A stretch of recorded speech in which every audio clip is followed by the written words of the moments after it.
ನಮಸ್ಕಾರ. ಪ್ರಬಂಧ ಬರೆಯುವುದು ಒಂದು ಕಲೆಯಾಗಿರುವಂಥದ್ದು. ಇಲ್ಲಿ ಪ್ರಬಂಧವನ್ನು ರಚಿಸಬೇಕು ಅಥವಾ ಬರೆಯಬೇಕಾದಾಗ ಅದಕ್ಕೆ ಸಾಕಷ್ಟು ವಿಷಯಗಳನ್ನು ತಿಳಿದುಕೊಂಡಿರಬೇಕಾಗಿರುವಂಥದ್ದು. ಅದನ್ನು ವ್ಯವಸ್ಥಿತವಾಗಿ, ಅರ್ಥಗರ್ಭಿತವಾಗಿ ಮತ್ತು ವಾಸ್ತವಿಕ ಸನ್ನಿವೇಶಗಳಿಗೆ ಹೋಲಿಕೆ ಮಾಡಿ ರಚನೆ ಮಾಡಿಕೊಂಡು ಬರಬೇಕಾಗಿರುವಂಥದ್ದು. ಹೀಗೆ ರಚನೆ ಮಾಡಿರುವಂಥ ಪ್ರಬಂಧ ಆಕರ್ಷಕವಾಗಿ ಕಾಣುವಂಥದ್ದಾಗಿರ್ತದೆ. ಮತ್ತು SSLC ಪರೀಕ್ಷೆಯಲ್ಲಿ ಪ್ರಬಂಧ ಬರೆಯಿರಿ ಅನ್ನೋ ಒಂದು ಪ್ರಶ್ನೆ ಇರುವಂಥದ್ದಾಗಿರ್ತದೆ. ಈ ಪ್ರಬಂಧ ಬರೆಯಿರಿ ಅನ್ನೋ ಒಂದು ಪ್ರಶ್ನೆ ಕೇಳಿದಾಗ ಇಲ್ಲಿ ಕೆಲವೊಂದಿಷ್ಟು ವಿಷಯವನ್ನು ಕೊಟ್ಟಿರ್ತಾರೆ. ಆ ಒಂದು ವಿಷಯದ ಮೇಲೆ ಪ್ರಬಂಧವನ್ನು ರಚಿಸಬೇಕಾಗಿರುವಂಥದ್ದಾಗಿ ನಾವಿಲ್ಲಿ SSLC ಪರೀಕ್ಷಾ ದೃಷ್ಟಿಯಿಂದ ಮತ್ತು ಚಿಕ್ಕ ಗಾತ್ರದಲ್ಲಿರುವಂಥ ಒಂದು ಪ್ರಬಂಧವನ್ನು ರಚಿಸಿ ಪ್ರಾಕ್ಟೀಸ್ ಮಾಡ್ಕೊಂಡು ಬರೋಣ. ಈ ಪ್ರಬಂಧ ಬರೆಯುವಂಥದ್ದು ಬಹಳ ಸುಲಭವಾಗಿರುವಂಥದ್ದಾಗಿರ್ತದೆ.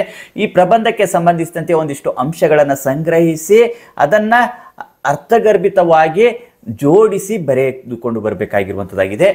ಇಲ್ಲಿ ಪತ್ರಿಕೆಗಳ ಮಹತ್ವ, ಇದರ ಮೇಲೆ ಒಂದು ಚಿಕ್ಕದಾಗಿರುವಂಥ ಪ್ರಬಂಧ ಬರೆಯಿರಿ ಅಂತ ಹೇಳಿ ಕೇಳಿದಾಗ ನಾವು ಪ್ರಬಂಧವನ್ನು ರಚಿಸ್ತಾ ಇರುವಂಥ ಸನ್ನಿವೇಶದಲ್ಲಿ 3 ಅಂಶಗಳನ್ನು ಗಮನಿಸ್ಕೊಳ್ಬೇಕಾಗಿರುವಂಥದ್ದು. ಮೊದಲು ಪೀಠಿಕೆ ಹಾಕ್ಕೊಳ್ಬೇಕಾಗಿರುವಂಥದ್ದು, ಇದು ಆದ ನಂತರ ವಿಷಯ ನಿರೂಪಣೆ ಮಾಡ್ಕೊಳ್ಬೇಕಾಗಿರುವಂಥದ್ದು, ನಂತರ ಉಪಸಂಹಾರ ಮಾಡ್ಕೊಳ್ಬೇಕಾಗಿರುವಂಥದ್ದಾಗಿರ್ತದೆ.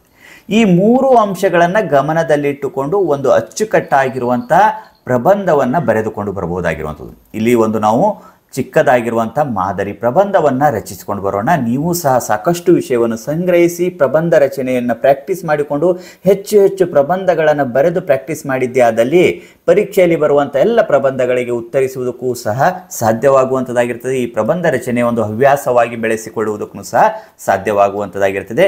ಇಲ್ಲಿ ನಾವು ಪೀಠಿಕೆಯನ್ನು ರಚಿಸ್ತಾ ಇರುವಂಥ ಸನ್ನಿವೇಶದಲ್ಲಿ ಈ ಒಂದು ವಿಷಯಕ್ಕೆ ಸಂಬಂಧಿಸಿದಂತೆ ಒಂದಿಷ್ಟು ಹಿನ್ನೆಲೆಯಾಗಿ ರಚಿಸಿಕೊಂಡು ಬರಬೇಕಾಗಿರುವಂಥದ್ದು.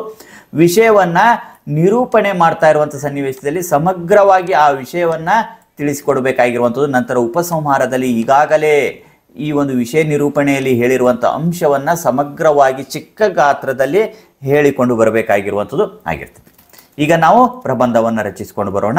ಪತ್ರಿಕೆಗಳ ಮಹತ್ವ, ಈ ವಿಷಯಕ್ಕೆ ಸಂಬಂಧಿಸಿದಂತೆ ಮೊದಲು ಪೀಠಿಕೆಯನ್ನು ಬರೆದುಕೊಂಡು ಬರೋಣ. ದೈನಂದಿನ ಆಗುಹೋಗುಗಳನ್ನು, ಸುದ್ದಿ ಸಮಾಚಾರಗಳನ್ನು ತಿಳಿಸುವ ಮಾಧ್ಯಮವೇ ಪತ್ರಿಕೆ. ಸಮೂಹ ಮಾಧ್ಯಮಗಳಲ್ಲಿ ಅತ್ಯಂತ ಹಳೆಯ ಸಮೂಹ ಮಾಧ್ಯಮವೆಂದರೆ ಅದು ಪತ್ರಿಕೆ ಎಂದು ಹೇಳಬಹುದು. ವಿದ್ಯುನ್ಮಾನ ಕಾಲದಲ್ಲಿಯೂ ಪತ್ರಿಕೆಗಳಿಗೆ ಮಹತ್ವದ ಸ್ಥಾನವಿದೆ. ಇನ್ನು ವಿಷಯ ವಿವರಣೆ ಬರಿತಾ ಇರುವಂಥ ಸನ್ನಿವೇಶದಲ್ಲಿ ಪತ್ರಿಕೆಗಳು ಸುದ್ದಿ ಸಮಾಚಾರಗಳ ಮೂಲ ಪ್ರತಿಬಿಂಬಗಳಾಗಿವೆ. ದೇಶ ವಿದೇಶಗಳ ಸುದ್ದಿಯನ್ನು ದಿನನಿತ್ಯ ಕೊಡುವುದರ ಜೊತೆಗೆ ಕತೆ, ಕವನ, ಕಾದಂಬರಿಗಳು, ಇತಿಹಾಸ, ಕ್ರೀಡೆ, ಮನೋರಂಜನೆ, ರಾಜಕೀಯ, ಸಾಮಾಜಿಕ, ಶೈಕ್ಷಣಿಕ, ಔದ್ಯೋಗಿಕ ಇತ್ಯಾದಿ ವಿಚಾರಗಳು ಪತ್ರಿಕೆಗಳಲ್ಲಿ ಬರುವುದರಿಂದ ಪ್ರತಿಯೊಬ್ಬರೂ ಕೂಡ ಜ್ಞಾನ ಪಡೆದುಕೊಳ್ಳಬಹುದು. ಓದುವ ಆಸಕ್ತಿ ಇರುವವರಿಗೆ ಮೂಲ ಅವಶ್ಯಕತೆಗಳಲ್ಲಿ ಪತ್ರಿಕೆಯೂ ಒಂದಾಗಿ ಪರಿಣಮಿಸಿದೆ. ಒಂದು ದಿನ ಪತ್ರಿಕೆ ಬರದೇ ಇದ್ದರೆ ಕಸಿವಿಸಿಯಾಗುತ್ತಾರೆ. ಪ್ರತಿನಿತ್ಯ ಪತ್ರಿಕೆಗಳನ್ನು ಓದುವುದರಿಂದ ವಿಚಾರವಂತರಾಗಬಹುದು. ದಿನಪತ್ರಿಕೆ, ವಾರಪತ್ರಿಕೆ, ಮಾಸಪತ್ರಿಕೆ, ವಾರ್ಷಿಕ ಪತ್ರಿಕೆಗಳು ಪ್ರಸಾರವಾಗುತ್ತಿವೆ. ಕನ್ನಡದಲ್ಲಿ ಪ್ರಜಾವಾಣಿ, ವಿಜಯವಾಣಿ, ಕನ್ನಡಪ್ರಭ, ವಿಜಯ ಕರ್ನಾಟಕ ಮುಂತಾದ ಪತ್ರಿಕೆಗಳನ್ನು ಓದಬಹುದು. ಭಾರತದ ಮೊದಲ ಪತ್ರಿಕೆ ದಿ ಬೆಂಗಾಲ್ ಗೆಜೆಟ್ ಮೊದಲು ಸರ್ಕಾರದ ಸುದ್ದಿ ಪ್ರಸಾರಕ್ಕೆ ಸೀಮಿತವಾಗಿತ್ತು. ನಂತರ ಬೇರೆ ಬೇರೆ ಭಾಷೆಗಳಲ್ಲಿ ಖಾಸಗಿಯಾಗಿ ಪತ್ರಿಕೆಗಳು ಆರಂಭವಾಗಿ ಸಮಗ್ರ ವಿಷಯಗಳ ಪ್ರಸಾರಕ್ಕೆ ನಾಂದಿಯಾದವು.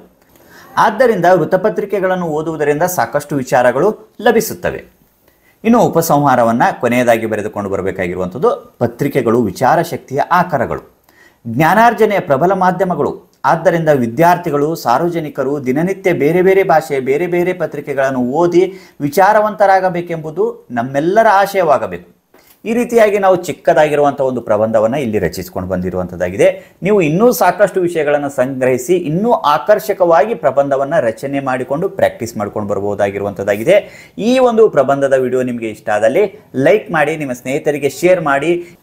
ಇತರ ವಿಷಯಗಳಿಗೆ ಸಂಬಂಧಿಸಿದಂತೆ ನಾವು ಸಾಕಷ್ಟು ಪ್ರಬಂಧಗಳನ್ನು ರಚಿಸಿಕೊಂಡು ಬರ್ತಾ ಇರುವಂಥದ್ದು. ಅವುಗಳನ್ನು ವೀಕ್ಷಿಸಿದ್ದಲ್ಲಿ ಡಿಸ್ಕ್ರಿಪ್ಷನ್ ಬಾಕ್ಸ್ನ ಲಿಂಕ್ ಇರ್ತದೆ. ಅವುಗಳನ್ನು ಒಂದು ಬಾರಿ ವೀಕ್ಷಿಸಿ ಅವುಗಳ ಉಪಯೋಗವನ್ನು ನೀವು ಪಡೆದುಕೊಳ್ಳಬಹುದಾಗಿರುವಂಥದ್ದು. ಈ ವಿಡಿಯೋ ನಿಮಗೆ ಹೇಗೆ ಅನಿಸ್ತಾ ಅನ್ನೋದನ್ನು ಕಮೆಂಟ್ ಮಾಡಿ ತಿಳಿಸಿ. ಮತ್ತೆ ಮುಂದಿನ ಭಾಗದಲ್ಲಿ ಭೇಟಿಯಾಗೋಣ. ಅಲ್ಲಿವರೆಗೂ ಧನ್ಯವಾದಗಳು.